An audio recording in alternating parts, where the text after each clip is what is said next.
இன்றைக்கி நம்ம என்ன பார்க்க போகிறோம்னா சின்ன வெங்காய சட்னி பார்க்க போகிறோம். ஒரு மிக்ஸி ஜார் எடுத்துக்கோங்க. இதில்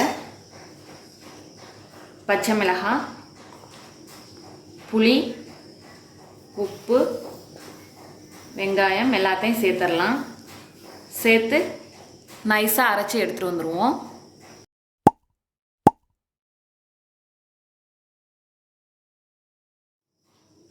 இந்த அளவுக்கு நைஸாக பேஸ்ட்டாக அரைச்சி எடுத்துகிட்டு வந்தாச்சு. அவ்வளோதான். இப்போ தாளிச்சிடலாம். 3 டேபிள் ஸ்பூன் அளவுக்கு நான் நல்லெண்ணெய் விடுறேன். இப்போது கடுகு சேர்த்துக்கலாம். கடுகு நல்லா பொரிஞ்சிடுச்சு. பொரிஞ்சதும் நம்ம அரைச்சி வச்ச பேஸ்ட்டை சேர்த்துப்போம்.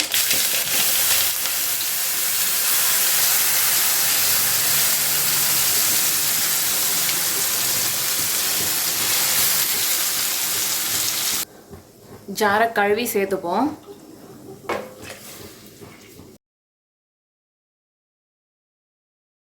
பச்சை வாசனை போகிற வரைய நல்லா கொதிக்கட்டும். மூடி போட்டுடலாம். இப்போ ஓப்பன் பண்ணி பார்க்கலாம். நல்லா கொதிச்சிடுச்சு.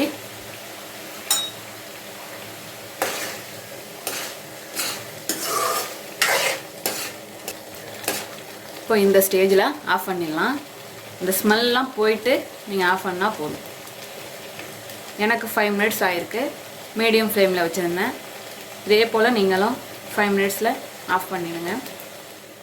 நம்மளோட அருமையான அற்புதமான சின்ன வெங்காய சட்னி தயாராகிடுச்சு.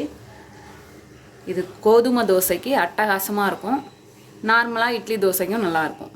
ரொம்ப சூப்பராக இருக்கிறது கோதுமை தோசைக்கு தான். இதே போல் நீங்களும் செஞ்சு பாருங்கள். செஞ்சு பார்த்துட்டு எப்படி வந்துச்சுன்னு கமெண்ட்டில் சொல்லுங்கள்.